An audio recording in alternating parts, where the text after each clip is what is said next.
नई सरकार बनी बिहार में, तो बिहार में क्राइम के खिलाफ ठीक वैसे ही ऑपरेशन शुरू किया गया जैसे उत्तर प्रदेश में किया जाता है, यानी अतिक्रमण पर बुलडोजर एक्शन, अपराधियों पर बुलेट एक्शन।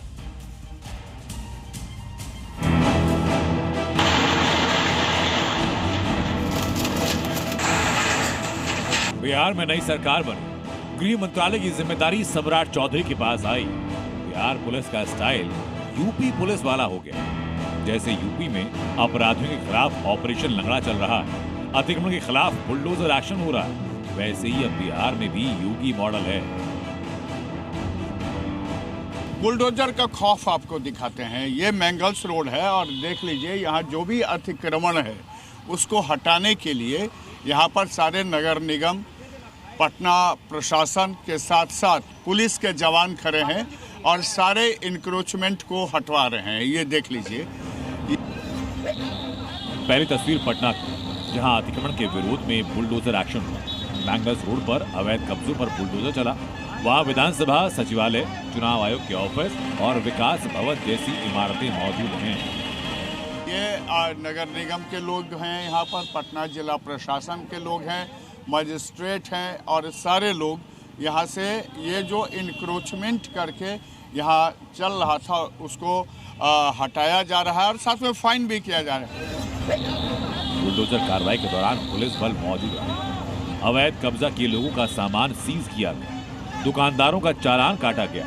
हालांकि इस कार्रवाई से दुकानदारों में नाराजगी है और आरोप ये कि प्रशासन ने जगह खाली कराने के एवज में कोई जगह नहीं दी, जिसके बाद उन्हें मुश्किलों का सामना करना पड़ रहा है। जबकि बीजेपी सांसद मनोज तिवारी ने इसे बताया एक्शन ऑफ लॉ।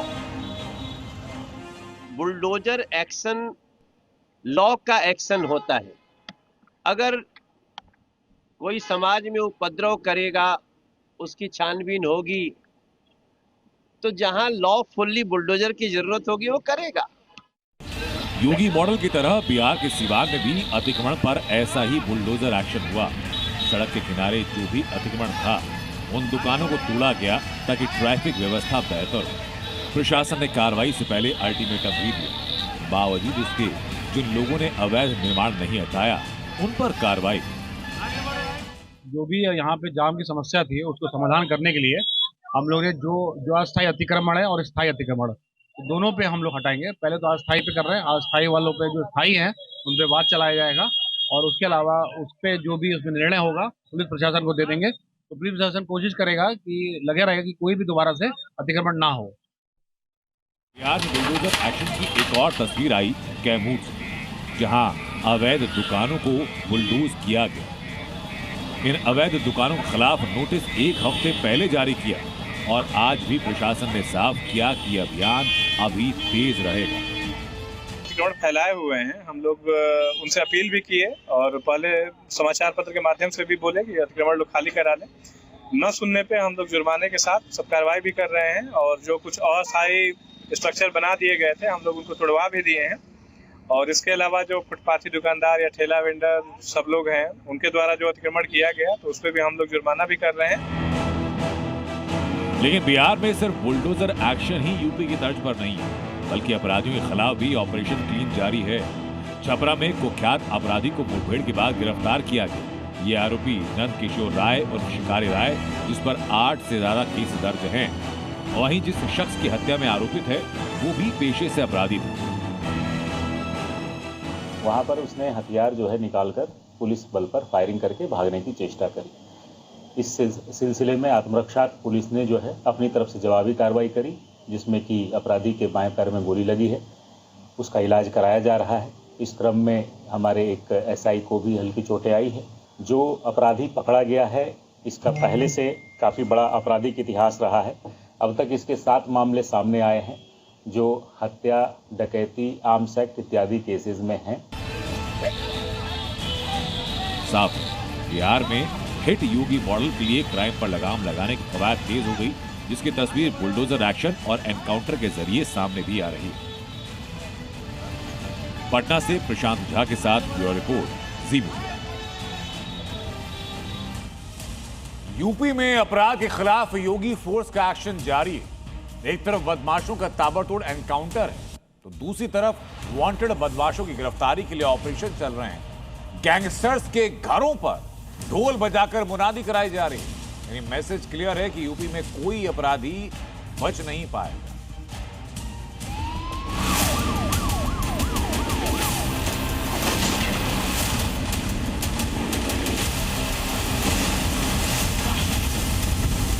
यह नया प्रदेश है जो अपराध को स्वीकार नहीं करता है।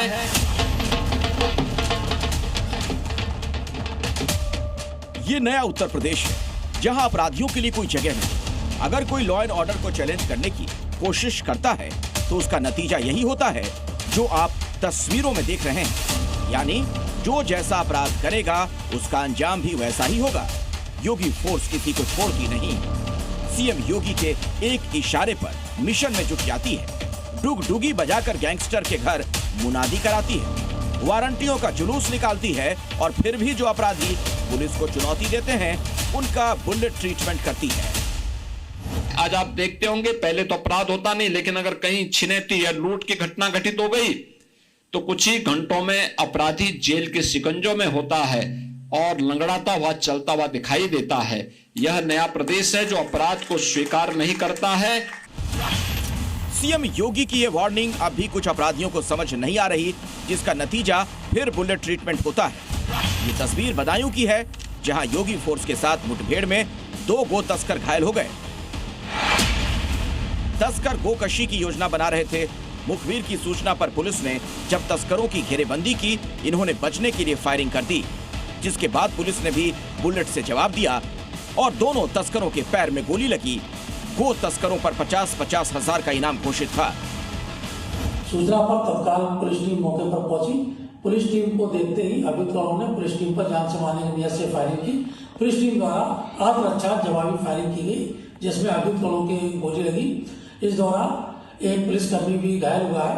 इनके पास से एक अवैध तमंचा, 315 बोर, कार्टेज और गोकशी से संबंधित उपकरण बरामद हुए हैं।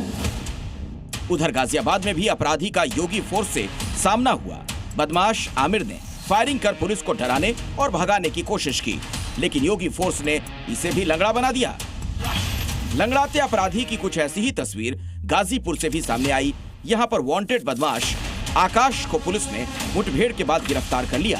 अपराधी के पास से तमंचा और जिंदा कारतूस दोनों बरामद हुआ। सहारनपुर में भी योगी फोर्स ने एक अपराधी का बुलेट ट्रीटमेंट किया। दरअसल पुलिस ने चेकिंग के दौरान जब अपराधी को रोकने की कोशिश की, वो भागने लगा, लेकिन योगी फोर्स ने पीछा करते हुए मुठभेड़ के बाद अपराधी को गिरफ्तार कर लिया। एक तरफ योगी फोर्स अपराधियों का हिसाब गोली से कर रही है, तो दूसरी तरफ ऑपरेशन वारंटी चलाया जा रहा है। कौशाम्बी में पुलिस ने एक ही रात में 11 थानों से फरार चल रहे 28 बदमाशों को गिरफ्तार किया, जिसके बाद इनका बाकायदा जुलूस निकाला गया। यूपी पुलिस सिर्फ एनकाउंटर नहीं करती, बल्कि डुगडुगी बजाकर अपराधियों की मुनादी भी कराती है। ये तस्वीर बहराइच की है, जहां पुलिस गैंगस्टरों के घर ढोल नगाड़ा लेकर पहुंची। गैंगस्टरों के घर पर नोटिस चिपकाया, डुगडुगी बजाई और जल्द सरेंडर करने की वार्निंग दी। यूपी में अपराध का मतलब है यमराज से मीटिंग। अपराधी चाहे कितना ही शातिर क्यों ना हो, योगी फोर्स से बच नहीं सकता। ब्यूरो रिपोर्ट, जी मीडिया। अब एक तस्वीर आपको बिहार से दिखाता हूं। आमतौर पर यह रवायत देखी है हमने कि नेता हूं, खिलाड़ी हूं, वो कोई ना कोई विश्वास, अंधविश्वास कह लीजिए, उससे जुड़े होते हैं। उत्तर प्रदेश में नोएडा को लेकर कहा जाता था कि कोई मुख्यमंत्री यहां पहुंचा तो सरकार में वापस नहीं आ पाएगा। योगी आदित्यनाथ ने मिथक को तोड़ा। वैसा ही एक मिथक है बिहार के अंदर। उस मिथक का नाम है, एड्रेस है पटना का 39 हार्डिंग रोड सरकारी बंगला। यही चर्चा में ये बंगला दिया गया पूर्व सीएम राबड़ी देवी को, लेकिन वो खुद तैयार नहीं है कि इस बंगले में वो शिफ्ट हो। एक और पैरेलल बंगला बनाया जा रहा है ताकि आरजेडी के कार्यकर्ता वहीं पहुंचे।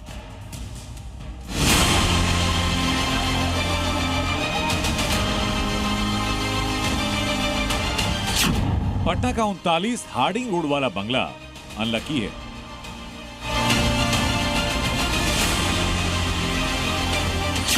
राबड़ी देवी इस बंगले में शिफ्ट क्यों नहीं होना चाहती?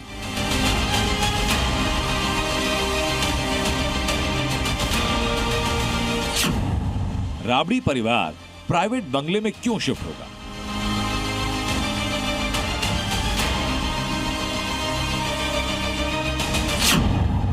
राजनीति में कब क्या हो कोई ठिकाना नहीं। आरजेडी और राबड़ी देवी सत्ता में वापसी की उम्मीद पर थे। कहीं सत्ता तो नहीं मिली, साथ में पुराना सरकारी बंगला भी खाली करने का ऑर्डर आया और ऐसा आवास आवंटित जिसे बिहार की राजनीति में अनलकी कहा जाता है। यह पटना का हार्डिंग रोड का बंगला नंबर 39 जो बिहार विधानसभा के सामने वाले रोड पर है। खालिशान है, लेकिन कोई नेता रहना नहीं चाहता। कहा जाता है कि जो भी नेता यहां रहा वो धीरे धीरे राजनीति से साइडलाइन हो गया। आता है कि इमारतें ईंट गाढ़े मिट्टी के प्रतीक नहीं हुआ करती, वो अनलकी भी होती और कई बार जो राजनीति के शिखर पे होते हैं उनके लिए यह चमक खत्म करने के लिए, फीकी पड़ने के लिए बंगले भी उसमें शामिल हो जाते हैं। ये बंगला हालांकि राबड़ी देवी को मिला है, लेकिन इससे पहले ये बंगला आरजेडी के नेता यूपी वर्मा शमीम अहमद को भी मिला था। वो भी राजनीति से साइडलाइन हो गए। बिहार में एनडीए सरकार बनने के बाद हार्डिंग रोड का बंगला नंबर 39 फिर चर्चा में है, क्योंकि बंगला राबड़ी देवी को अलॉट किया गया। लेकिन राबड़ी देवी इस बंगले में शिफ्ट होने को तैयार नहीं। अभी राबड़ी देवी पटना के 10 सर्कुलर रोड वाले बंगले में रहती है, जो आरजेडी नेताओं और कार्यकर्ताओं के लिए लैंडमार्क बन चुका है।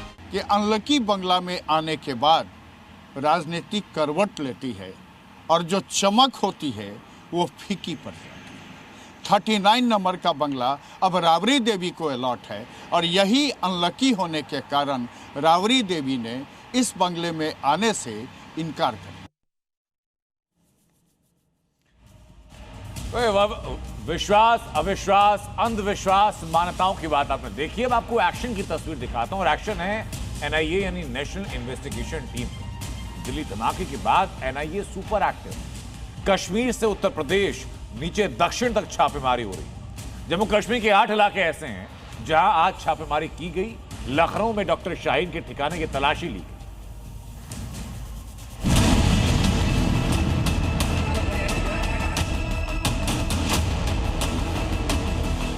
व्हाइट कॉलर टेरर नेटवर्क पर बड़ी स्ट्राइक।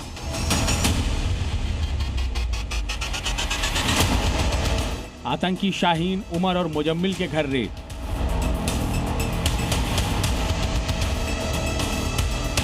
यूपी से जम्मू कश्मीर तक एनआईए का एक्शन। देश में व्हाइट कॉलर टेरर मॉड्यूल के खिलाफ एक्शन तेज हो गया है। एनआईए के टारगेट पर आतंकी डॉक्टर ग्रुप हैं, जिसने दिल्ली को दहलाने की साजिश रची और आतंकी उमर के साथ मिलकर दिल्ली में फिदायीन अटैक किया। एनआईए ने आज कश्मीर से लखनऊ तक ताबड़तोड़ छापेमारी की।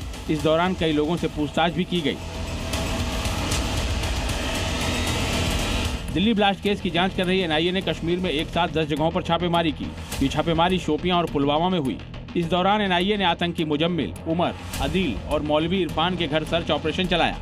इनके साथ जुड़े संदिग्ध लोगों के घरों की भी तलाशी ली गई। इस दौरान इलेक्ट्रॉनिक डिवाइस और आतंकी मुजम्मिल के घर से अहम दस्तावेज भी बरामद हुए हैं।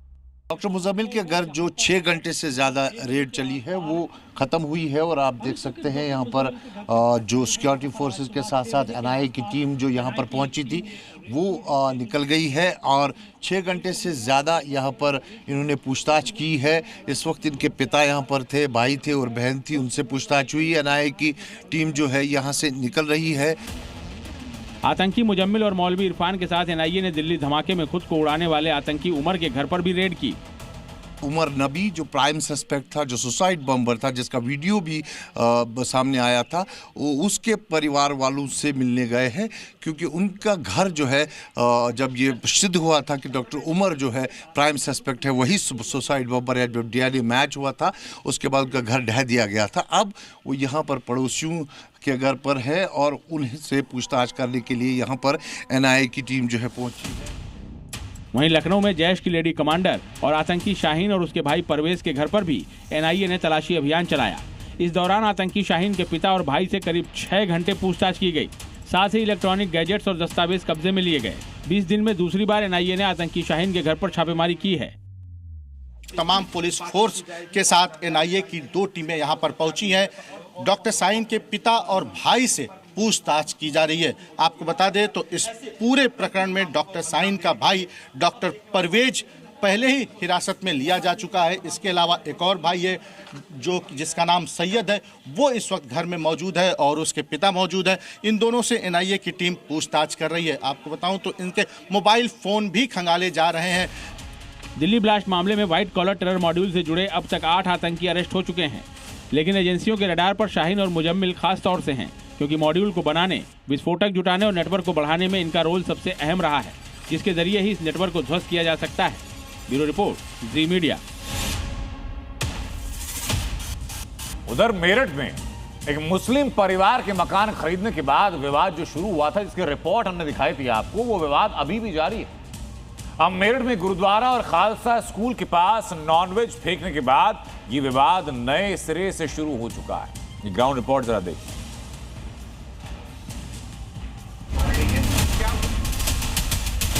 उत्तर प्रदेश के मेरठ में उस वक्त हड़कंप मच गया जब माहौल खराब करने के लिए गुरुद्वारा के सामने कुछ असामाजिक तत्वों ने मांस के टुकड़े फेंक दिए, जिसके बाद वहां बवाल मच गया। वहां इकट्ठा होकर लोगों ने जमकर हंगामा किया। मौके पर पहुंची पुलिस ने लोगों को शांत करवाया। वहीं गुरुद्वारा कमेटी ने अज्ञात के खिलाफ मुकदमा दर्ज किया। पुलिस आसपास के सीसीटीवी कैमरे देखकर माहौल बिगाड़ने वालों की तलाश कर रही है। खालसा स्कूल के पास मांस फेंकने वाला वीडियो पुलिस को मिल गया। वहीं पुलिस मान रही है कि इलाके में माहौल बिगाड़ने की नीयत से शरारती तत्वों ने हरकत को अंजाम दिया। वहीं घटना के बाद इलाके में तनाव का माहौल है। मैं पीछे थैले पे 2 लड़के दारू पी रहे थे बैठ के, उनकी वीडियो बनाई। जब दोबारा हमने यहाँ पे आके देखा तो यहाँ पे नॉनवेज पड़ा था सर, बहुत सारा। सामने गुरुद्वारा है, इधर सरदार जी का मकान है, बेदी जी का घर के मीट पड़ा हुआ, ताकि चाह रहे कि जानबूझ के लड़ाई झगड़े हो यहाँ पे और ये ऐसा माहौल बनाना चाह रहे हैं। सुरक्षा के मद्देनजर इलाके में पुलिस फोर्स तैनात है। दरअसल यहाँ का मकान दूध कारोबारी हाजी सईद को बेचा है। इसके विरोध में शनिवार को लोगों ने पलायन के पोस्टर लेकर थाने में हंगामा किया। क्षेत्र में मुस्लिम परिवार के मकान खरीदने के विरोध प्रकरण में अब एक नया मोड़ आया है। गुरुद्वारे के बाहर कुछ असामाजिक तत्वों ने मांस के टुकड़े फेंक दिए। देखिए जी मीडिया की टीम इस वक्त मौजूद है थापर नगर गली नंबर 7 के उस गुरुद्वारे के बाहर, जहां पर मांस के टुकड़े जो थे वो कुछ असामाजिक तत्वों ने फेंक दिए थे, जिसके बाद जो हिंदू संगठन थे वो मौके पर पहुंचे और जमकर रोष व्यक्त किया। जो क्षेत्रीय निवासी थे उन्होंने भी इस बात का विरोध किया, जिसके बाद जो पुलिस थी वो मौके पर पहुंची और पुलिस की ओर से इस पूरे मामले में अज्ञात लोगों के खिलाफ मुकदमा भी दर्ज कर लिया गया। हमारे पहले दिन स्थानीय लोगों ने पलायन के पोस्टर लहराए। दूसरे दिन हिंदू संगठनों ने पुलिस स्टेशन में हनुमान चालीसा पढ़ी। तीसरे दिन इसी मकान के बगल में गुरुद्वारे के बाहर स्कूटी सवार अज्ञात व्यक्ति मीट फेंक कर चले गए। फिलहाल पुलिस मामले को सुलझाने में जुटी हुई है, क्योंकि हर रोज इस मामले में विवाद बढ़ता ही जा रहा है।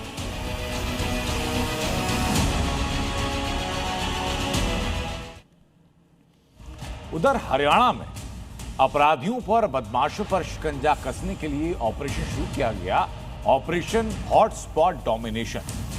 इसका असर दिख रहा है। पुलिस ताबड़तोड़ छापेमारी कर रही है और अभी तक के आंकड़ों के मुताबिक 136 अपराधी ऐसे हैं जो ऑपरेशन डोमिनेशन के तहत हरियाणा में गिरफ्तार कर लिए गए।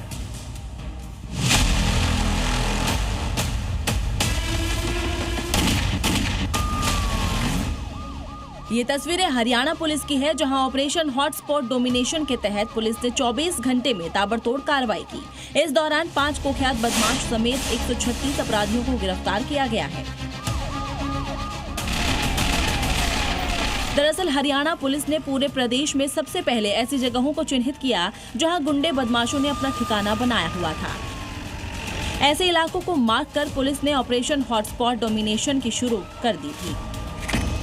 अभियान के पहले ही दिन पुलिस ने गांवों और शहरों के संवेदनशील स्थानों पर कॉम्बिंग ऑपरेशन किया। सुबह शाम गश्त, अंधेरी गलियों में लाइटिंग की व्यवस्था और सिविल प्रशासन के साथ मिलकर सफाई और निगरानी के काम को तेज किया।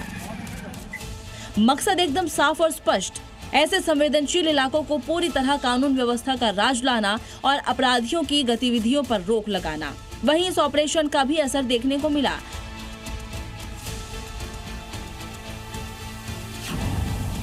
पिछले 24 घंटे में हरियाणा पुलिस ने कई अहम कार्रवाई की। 5 कुख्यात अपराधी को गिरफ्तार किया। वहीं फरीदाबाद आतंकी मॉड्यूल के खुलासे के बाद सबसे ज्यादा सक्रियता वहीं दिखी। फरीदाबाद में 25 अपराधियों को गिरफ्तार कर जेल भेजा गया, जबकि कई जिलों में आपराधिक गतिविधियों पर लगाम कसने के लिए दबिशें जारी रहीं। तलाशी अभियान में पुलिस ने 1 पिस्टल, 1 राइफल, 2 मैगजीन और 37 जिंदा कारतूस भी बरामद किए, जिससे कई संभावित घटनाओं को रोका जा सका। वहीं पंचकुला पुलिस की एंटी इलीगल माइनिंग टीम ने लगातार गश्त और औचक जांच के दौरान अवैध खनन पर बड़ी कार्रवाई की है। संवेदनशील इलाकों में सीसीटीवी मॉनिटरिंग, कमांडो और फ्लाइंग स्क्वाड की 24/7 तैनाती और नियमित गश्त जारी है, ताकि हर संदिग्ध वाहन पर तुरंत कार्रवाई की जा सके।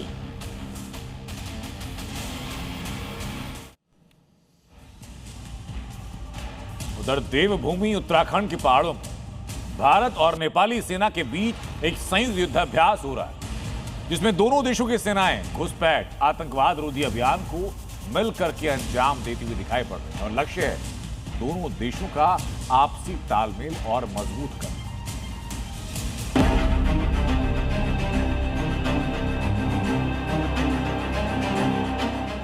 पहाड़ों की खामोशी और उसके बीच गूंजती कमांडो की आवाजें। उत्तराखंड के पिथौरागढ़ में भारत और नेपाल के युद्धाभ्यास में सेनाओं ने मिलकर अपनी ताकत और तालमेल का ऐसा प्रदर्शन किया जिसने दोनों देशों की साझेदारी को नए मुकाम पर पहुंचा दिया। यात्रियों से भरी बस को हाईजैक की स्थिति में छुड़ाना हो,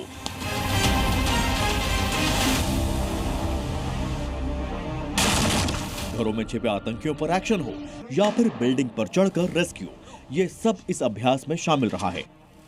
तस्वीरें भारत और नेपाल की सेनाओं के संयुक्त सैन्य अभ्यास की हैं, जो कि उत्तराखंड के पिथौरागढ़ में किया जा रहा है। इसे सूर्य किरण 19 का नाम दिया गया है और ये 25 नवंबर से शुरू हुआ और 8 दिसंबर तक चलेगा। इस युद्धाभ्यास में काउंटर टेररिज्म, जंगल वॉरफेयर और ऊंचाई वाले इलाकों में ऑपरेशन की रियल टाइम ट्रेनिंग की गई। देखिए कैसे यहाँ पर ट्रेनिंग के लिए एक बस हाईजैक की स्थिति बनाई गई, जिसमें दिखाया गया कि जैसे टूरिस्ट इसमें फंसे हुए हैं।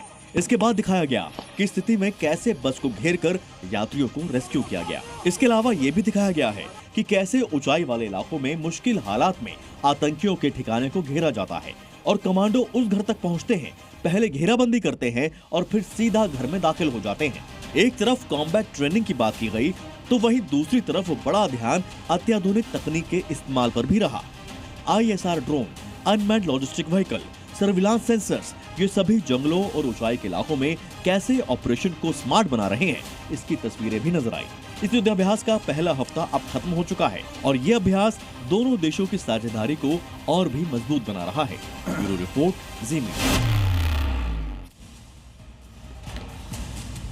वहीं जम्मू कश्मीर के उधमपुर का एक वीडियो सामने, जहां मंदिर में कुछ मुस्लिम महिलाओं ने हंगामा किया, पुजारी के साथ बदसलूकी की गई। लेकिन ऐसा क्यों हुआ है, मंदिर के अंदर क्यों हुआ है, मैं दिखाता हूं। आओ मंदिर के अंदर आ जाओ। ये देखो ऐसे दूसरे समुदाय के लोग आके यहाँ पर इस तरह की हरकतें कर रहे हैं।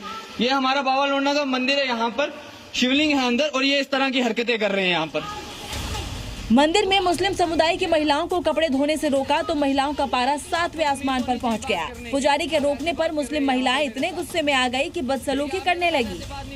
वीडियो जम्मू कश्मीर के उधमपुर का है, जहां पुजारी के मंदिर में कपड़े धोने से रोक टोक करने पर मुस्लिम महिलाएं गुस्से में तमतमा गयी। मेरे को हाथ नहीं लगाइए, दूर रहिए मेरे से। यहाँ पर कपड़े क्यों धो रहे हैं? ये भाई मैं इधर का पुजारी हूँ, आप इस तरह की बात नहीं कर सकते। तो आप एक काम कीजिए ना, आपको तमीज होनी चाहिए बात करने की। आप ऐसे बात कर रहे हैं यहाँ पर मेरे साथ, ठीक है? आप मेरे साथ ऐसे बात नहीं कर सकते। पुजारी ने जब मुस्लिम महिलाओं को रोकने की कोशिश की तो वो फोन तोड़ने की धमकी देने लगी। आप ये गलत कर रहे।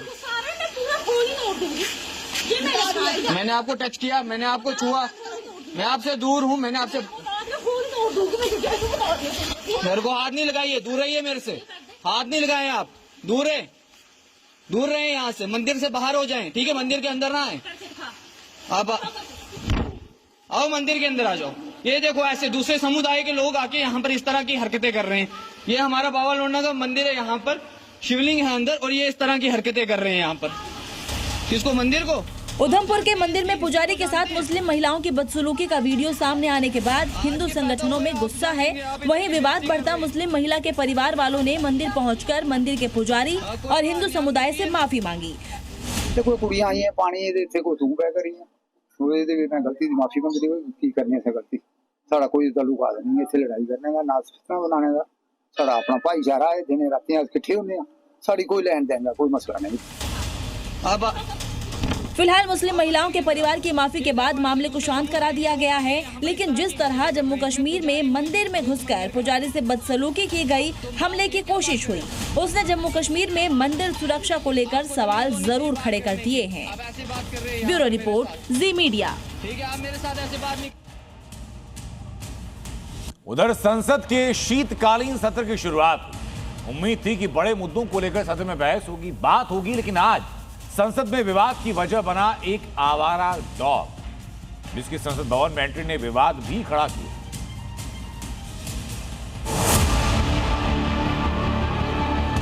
ये कार एक सांसद की है और इसमें सवारी कर रहा है एक स्ट्रीट डॉग। रोजाना सड़कों पर घूमने वाला ये डॉग आज संसद की सैर पर आया, वो भी सांसद की गाड़ी में फ्रंट सीट पर सवार होकर। लेकिन शायद इस डॉग को नहीं पता कि संसद में उसकी मौजूदगी विवाद की वजह बन गई। ये कार है कांग्रेस सांसद रेणुका चौधरी की, और इसी कार में सवार होकर रेणुका चौधरी जब संसद पहुंची तो उनके साथ संसद आ गया ये डॉग। इसके बाद उनके कुत्ते को संसद में लाने पर विवाद हुआ। सांसद रेणुका चौधरी की शिकायत हो गई। इस मामले पर बीजेपी सांसद जगदम्बिका पाल ने तीखी प्रतिक्रिया दी और रेणुका चौधरी के खिलाफ कार्रवाई की मांग की।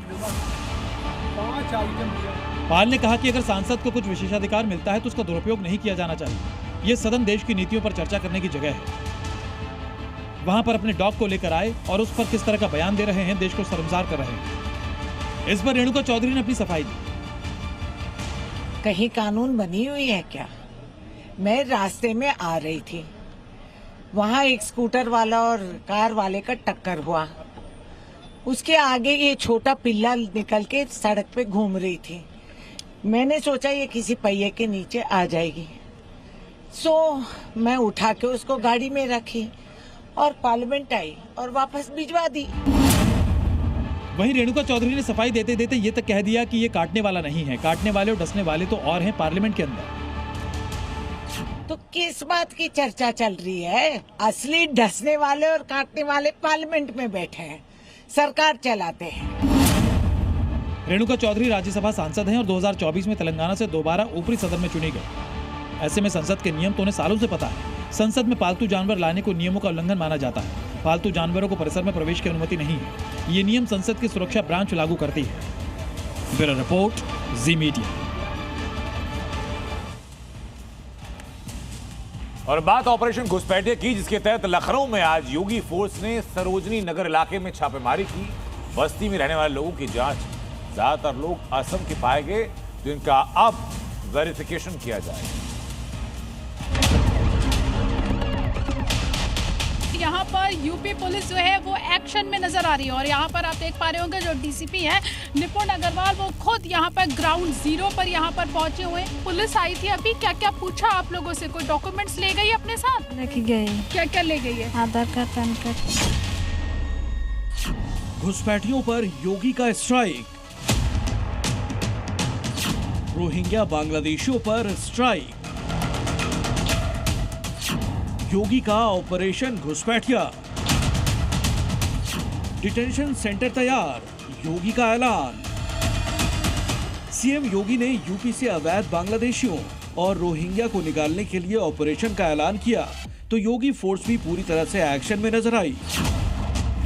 सीएम योगी के प्लान के मुताबिक पहले अवैध बांग्लादेशियों की पूरे यूपी में पहचान की जाएगी और फिर उन्हें डिटेंशन सेंटर में रखा जाएगा और इसके बाद उन्हें उनके देश वापस भेजा जाएगा।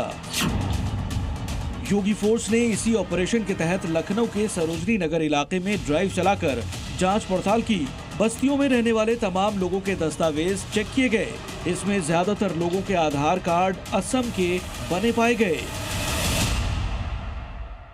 यहाँ पर यूपी पुलिस जो है वो एक्शन में नजर आ रही है और यहाँ पर आप देख पा रहे होंगे जो डीसीपी है निपुण अग्रवाल, वो खुद यहाँ पर ग्राउंड जीरो पर यहाँ पर पहुंचे हुए हैं और यहाँ पर जिस तरीके से यहाँ पर बांग्लादेशियों को लेकर यहाँ पे मुहिम चलाई जा रही है और सीएम योगी ने साफ किया था, उन्होंने कहा था कि सभी बांग्लादेशियों को वापस जाना पड़ेगा और इसी के तहत यहाँ पर लाइव रेड जो है वो यहाँ पर की जा रही है और यहाँ पर पुलिस के जो आला अधिकारी हैं वो आधार कार्ड से लेकर सभी जो जो आईडी कार्ड है वो यहाँ पर चेक किए जा रहे हैं। ये देखिए, ये सबके जो आधार कार्ड है वो यहाँ पर ले ली गए हैं, इनको चेक किया जाएगा। पुलिस अब इन लोगों के आधार कार्ड और दूसरे दस्तावेजों को वेरीफाई कराएगी। ये आसाम के कामरूप डिस्ट्रिक्ट के कुछ कार्ड्स मिले हैं, ये यहाँ पे बारपेटा डिस्ट्रिक्ट के कार्ड्स मिले हैं। तो इन सब में देख रहे हैं कि एक आदमी के पास एक ही वोटर आईडी कार्ड है या फिर एक ही आधार कार्ड है। साथ ही साथ ये भी हम वेरीफाई कर रहे हैं कि उस पर जो फोटो है उसका मिलान हो रहा है नहीं हो रहा है, कोई और फोटो पे दूसरे व्यक्ति के नाम पे तो नहीं है। और साथ ही साथ हम we are making correspondence to the concern police station. हम लोग आसाम में लिखा पढ़ा। अभी आप लोग यहाँ चला रहे हैं, इसके बाद और कहाँ आप लोगों की प्लानिंग? जहाँ जहाँ हमारे क्रिटिकल इंफ्रास्ट्रक्चर हैं वहाँ पर चलाएंगे, और जहाँ जहाँ इंडस्ट्रियल पार्क हैं बहुत सारे, तो एज इंडस्ट्रियल लेबरर ये काम कर रहे हैं, तो वहाँ पे सब जगह मुहिम चला रही है। जांच के दौरान लखनऊ में कुछ लोग 2 साल से रहते पाए गए, तो कुछ लोगों ने 2 दशक से वहां रहने का दावा किया। आपका क्या नाम है? सुफिया बेगम। कहाँ से रह रही, कहाँ से आई है? आसाम से आए हैं। कब से रह रही है? यहाँ 3 साल से रह रही हैं। 3 साल से। हाँ। ये बताइए, पुलिस आई थी अभी, क्या क्या पूछा आप लोगों से? कोई डॉक्यूमेंट्स ले गई अपने साथ? लेके गई। क्या क्या ले गई है? आधार कार्ड, पैन कार्ड। ये आप लोगों के बीच में कोई बंगाल से बांग्लादेश से जो आदमी आया वो तो नहीं रह रहा है यहाँ पे? कोई हम नहीं देखा है। नहीं देखा है? नहीं देखा है। कहाँ से आई है? आसाम से। आसाम से आई है? कब? हाँ। कितना समय हो गया यहाँ रहते हुए? कितना समय हो गया आपको? कितना समय हो गया? 2 साल 3 साल हो गए। 2-3 साल हो गया। आप भी असम से आई है? कार्ड है आपके पास? आधार कार्ड? कार्ड है। सब कुछ है। क्या काम करते हैं आप लोग यहाँ पर? ऐसे ही कवर सवर काम करते हैं। और आपका क्या नाम है? सर। आप कहाँ से आई है? आसाम से। सब लोग आसाम से आए यहाँ पर? अच्छा, ये कह रहे हैं सब लोग आसाम से आए हैं। लेकिन मैं आपको बताऊं कि यहाँ पे कुछ इनपुट्स ऐसे मिले थे, उसके बाद जो है पुलिस जो है इस तरीके से जो अपना ऑपरेशन है वो यहाँ पर चला रही है। यहाँ पे आसपास में आपको एरिया दिखा दूं कि किस तरीके से कह सकते हैं कि गरीबी रेखा से नीचे झोपड़पट्टी वाला जो एरिया है वो यहाँ पर है। और यहाँ पर पुलिस घर के अंदर जा जाके, जो ये छोटे छोटे घर है इनके घर के अंदर जा जाके सामान की भी चेकिंग हो रही है। घुसपैठियों को निकालने के लिए यूपी में जो डिटेंशन सेंटर बनाने की तैयारी है, उसके मुताबिक पहले पूर्वी और पश्चिमी यूपी में 2 डिटेंशन सेंटर बनाए जाएंगे। बाद में यूपी के हर जिले में डिटेंशन सेंटर तैयार किया जाएगा। डिटेंशन सेंटर पर पुलिस की विशेष टीमें तैनात रहेंगी। घुसपैठियों की हर गतिविधि पर कड़ी नजर रखी जाएगी। साफ है कि यूपी में जहां क्राइम के खिलाफ अभियान तेज है, तो वहीं अब घुसपैठियों की भी शामत आ गई है। चाहे कोई भी दस्तावेज घुसपैठिए दिखाएं, संदिग्ध पाए जाने पर उनकी जांच होगी और उसी के आधार पर घुसपैठियों को यूपी से चुन चुन कर निकाला जाएगा। लखनऊ से जी मीडिया के लिए प्रीति श्रीवास्तव की रिपोर्ट। अब मैं एक रिपोर्ट संभल से आपको दिखाता हूं, जो कि नई इबारत लिख रहा है। संभल को विकसित करने के लिए उत्तर प्रदेश सरकार ने, योगी आदित्यनाथ ने जो प्रण लिया वो रंग ला रहा है। संभल के विकास के लिए फंड दिया गया, लेकिन समाजवादी पार्टी को उस विकास में एक भेदभाव दिख रहा है, मजहबी भेदभाव। संभल के विधायक इकबाल महमूद का कहना यह कि इस विकास में एक धर्म की अनदेखी की जा रही है।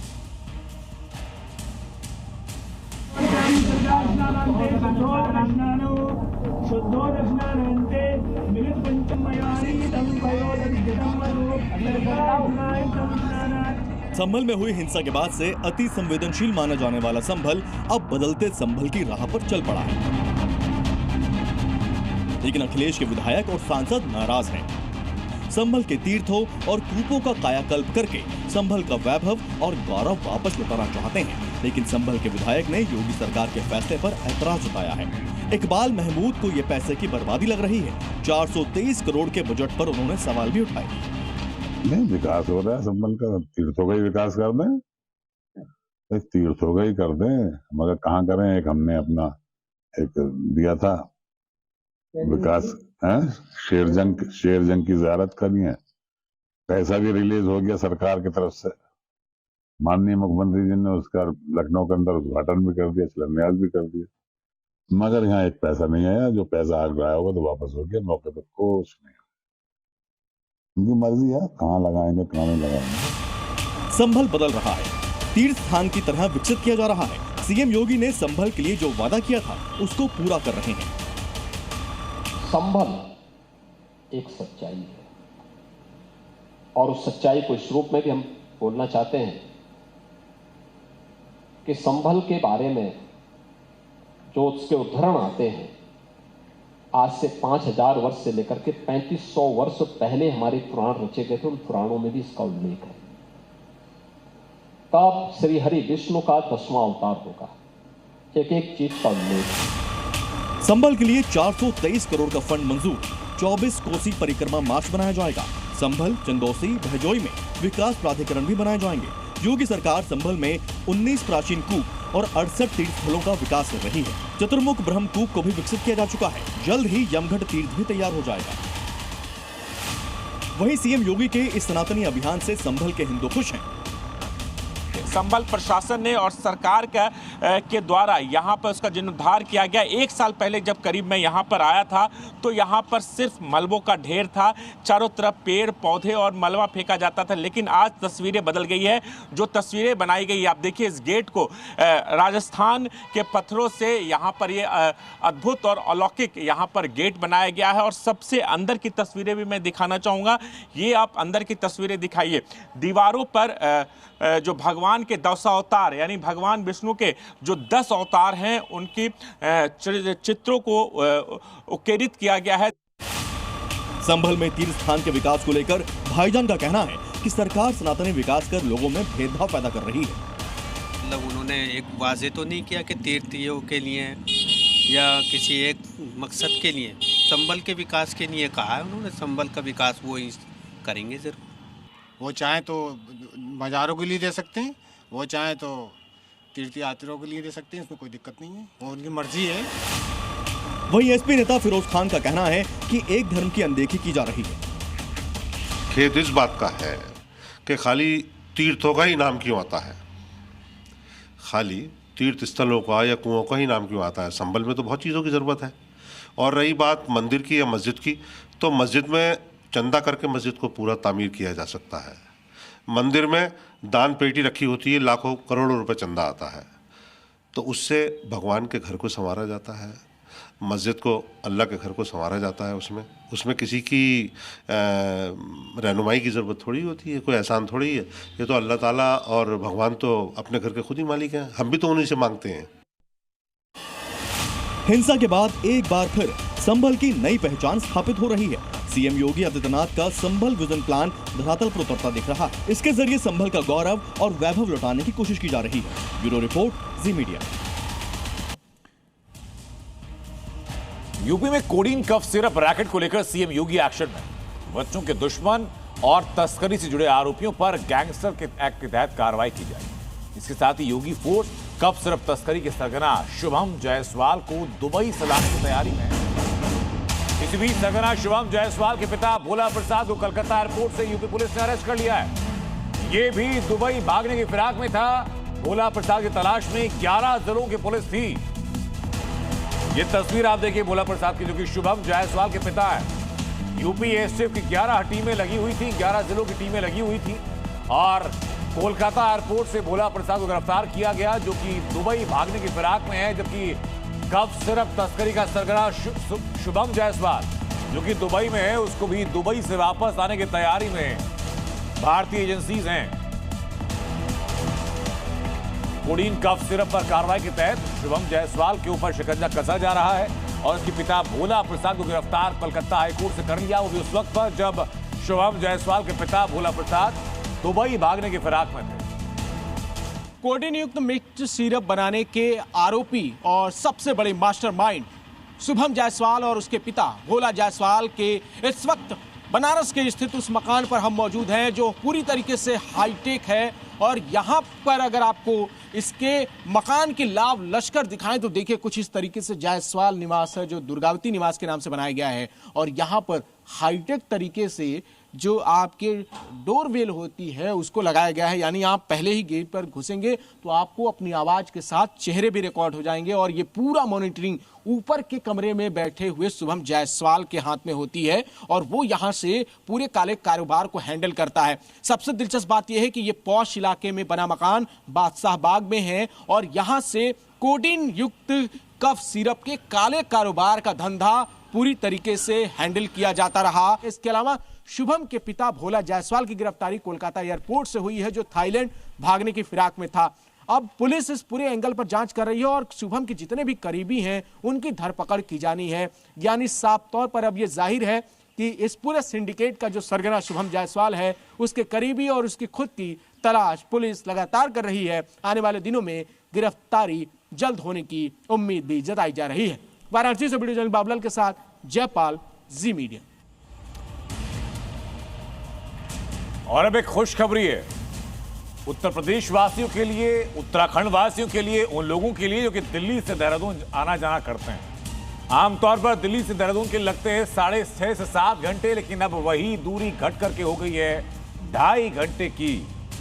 दिल्ली सहारनपुर देहरादून एक्सप्रेसवे बनकर तैयार हो चुका है और इसे ट्रायल के लिए खोल दिया गया, जिससे अब न सिर्फ जाम से मुक्ति मिलेगी बल्कि सफर में कई घंटों की कमी भी आ जाएगी। ये ग्राउंड रिपोर्ट जरा आप देखिए।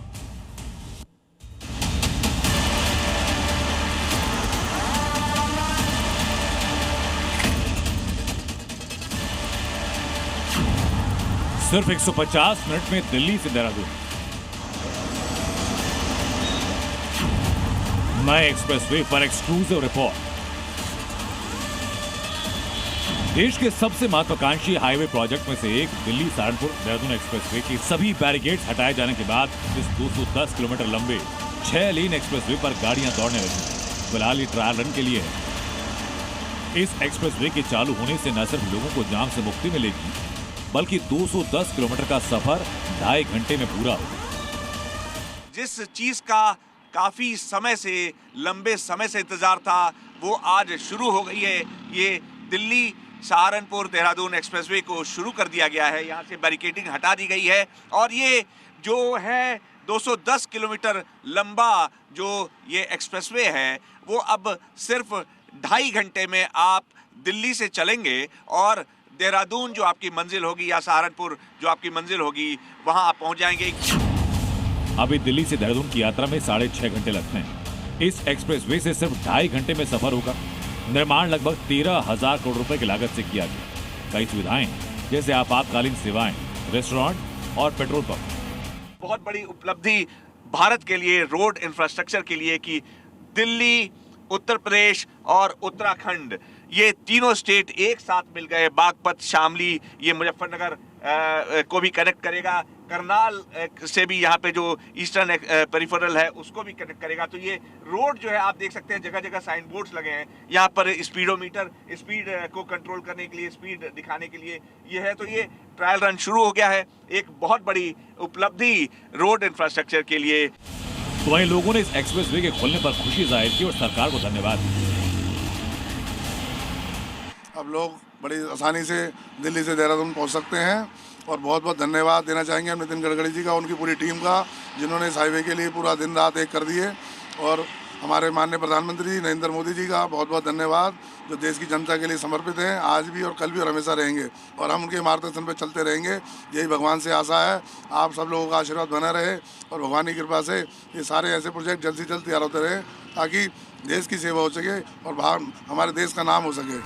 दिल्ली देहरादून एक्सप्रेसवे के शुरू होने से पर्यटन और व्यापार को बढ़ावा मिलेगा, जिससे स्थानीय अर्थव्यवस्था को और मजबूत बनाया जा सकेगा। जी मीडिया के लिए अनुराग मिश्रा की रिपोर्ट। और अब बात रूसी राष्ट्रपति व्लादिमीर पुतिन की। 4 दिसंबर को पुतिन भारत में होंगे और उनके दौरे की तैयारियां पूरी हो चुकी। इस बार निगाहें बड़ी हैं उनकी सुरक्षा पर भी, क्योंकि पुतिन की सुरक्षा ऐसी है जिसके बारे में दावा यह कि दुनिया में किसी और राष्ट्राध्यक्ष की नहीं। उनकी कार, रूस से खास तौर पर आया हुआ किचन, और सबसे अलग, सबसे खास कैसे होती है पुतिन की सुरक्षा, इस रिपोर्ट में एक झलकी आपको दिखाता हूं। जब पुतिन से पहले पहुंच जाती है किचन, जब पुतिन की सुरक्षा के लिए लगती है खास लिफ्ट, जब पुतिन के खाने का होता है लैब टेस्ट। रूस के राष्ट्रपति व्लादिमीर पुतिन की सुरक्षा ऐसी है जो किसी की भी सोच से बहुत ऊपर है। पुतिन जहां जाते हैं वहां सुरक्षा का ऐसा घेरा होता है कि एक मिट्टी तक को कोई छू नहीं सकता। कुछ ऐसा ही पुतिन के भारत दौरे पर होने जा रहा है। पुतिन आ तो 4 दिसंबर को रहे हैं, लेकिन उससे पहले ही वो जहां जहां जाएंगे उसका चप्पा चप्पा पूरी तरह से खंगाला जा रहा है। वजह है पुतिन की वो सुरक्षा जिसमें उनके खाने, उनके रहने से लेकर हर छोटी से छोटी चीज का सिक्योरिटी चेक किया जाता है। पुतिन दुनिया के उन चुनिंदा नेताओं में से एक हैं जिनकी सिक्योरिटी सबसे ज्यादा सख्त होती है। जब भी पुतिन विदेश यात्रा पर जाते हैं, उनके साथ तकरीबन 100 सिक्योरिटी ऑफिसर रहते हैं। ये सभी अफसर रूस के फेडरल प्रोटेक्टिव सर्विस के होते हैं। यात्रा में कम से कम 1 महीने पहले एडवांस सिक्योरिटी टीम भेजी जाती है जो उस होटल की जांच करती है जहां पुतिन ठहरने वाले होते हैं। इन टीमों में एफएसबी और फॉरेन इंटेलिजेंस सर्विस के सदस्य होते हैं। पुतिन के पहुंचने से पहले कमरे से लेकर खाने पीने और पर्सनल इस्तेमाल का सारा सामान हटाया जाता है। और राजनीति में यहां सिर्फ इतना ही